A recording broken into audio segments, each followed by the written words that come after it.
Thinking Fast and Slow by Daniel Kahneman is a comprehensive exploration of the dual systems of thought that govern human decision making and cognitive processes. Through meticulous research and engaging explanations, Kahneman delves into how these systems influence our judgments and behavior, highlighting the inherent biases and errors that arise from our intuitive and analytical thinking. Overview. The book is divided into 5 parts, each focusing on different aspects of cognitive psychology and decision making. Part 1, Two Systems. Kahneman introduces the concept of two distinct systems of thinking. System 1. This system operates automatically and effortlessly. It is fast, intuitive, and driven by heuristics, mental shortcuts that allow us to make quick judgments and decisions. System 1 handles routine tasks and immediate reactions, such as recognizing faces or understanding simple sentences. While efficient, it is prone to errors due to reliance on incomplete or biased information. System 2. In contrast, System 2 is slower, more deliberate, and requires conscious effort.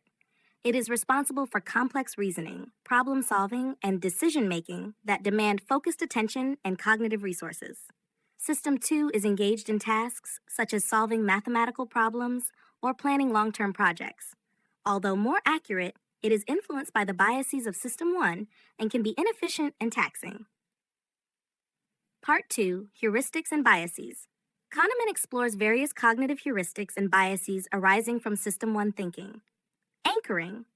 The tendency to rely heavily on the first piece of information encountered, the anchor, when making decisions. For example, the initial price of a product can influence subsequent price judgments. Availability heuristic.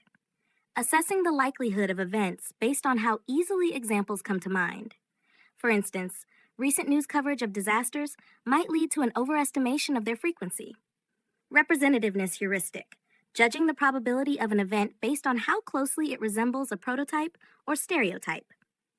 This can lead to errors when the similarity is not a reliable indicator of probability. Overconfidence bias. The tendency to overestimate one's own abilities and knowledge, leading to risky decisions and poor judgment. Loss aversion. The phenomenon where losses are perceived as more significant and distressing than equivalent gains. This bias often results in risk-averse behavior to avoid losses. Endowment effect. The tendency to assign higher value to items one owns compared to equivalent items one does not own, leading to irrational decision-making. Part 3, the lazy controller. Kahneman examines how System 2, the lazy controller, often relies on System 1's intuitive judgments rather than engaging in effortful thinking.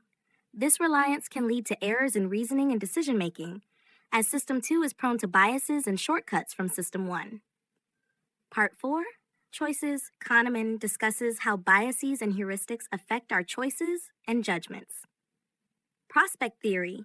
Developed with Amos Tversky, this theory challenges traditional economic assumptions of rational behavior.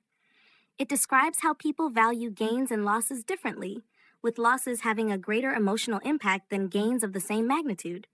Framing effect. The influence of how information is presented on decision-making. For example, people may react differently to a treatment described as having a 90% success rate versus a 10% failure rate, despite both statements being equivalent. Risk aversion and risk seeking. People tend to avoid risks when facing potential gains, but seek risks when facing potential losses, reflecting the different ways they evaluate outcomes. Part 5, Two Selves. Kahneman explores the concept of two selves, the experiencing self and the remembering self. Experiencing self, the part of us that lives through and experiences events in real time. It is concerned with the present moment and immediate sensations. Remembering self, the part of us that reflects on past experiences and forms memories. It influences how we perceive and evaluate our overall well-being and past events.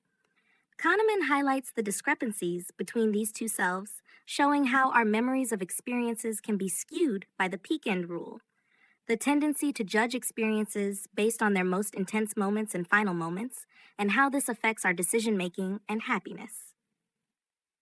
Applications and implications. Kahneman applies his insights to various fields. Economic behavior. The book challenges traditional economic theories by demonstrating how cognitive biases impact financial decisions, consumer behavior, and market dynamics. Public policy. Kahneman suggests that understanding cognitive biases can inform the design of effective policies and interventions. He introduces the concept of nudging to guide individuals toward better choices without restricting freedom. Personal improvement. Practical advice is provided for improving decision making, such as being aware of biases, using structured decision making processes, and seeking diverse perspectives. Conclusion. Thinking Fast and Slow offers a profound and detailed exploration of how human thought processes and decision making are influenced by two distinct systems of thinking. Daniel Kahneman's work reveals the strengths and limitations of intuitive and analytical thinking, highlighting the impact of cognitive biases on behavior. The book provides valuable insights into human cognition, challenging traditional notions of rationality, and offering practical advice for improving decision making and understanding the complexities of the human mind.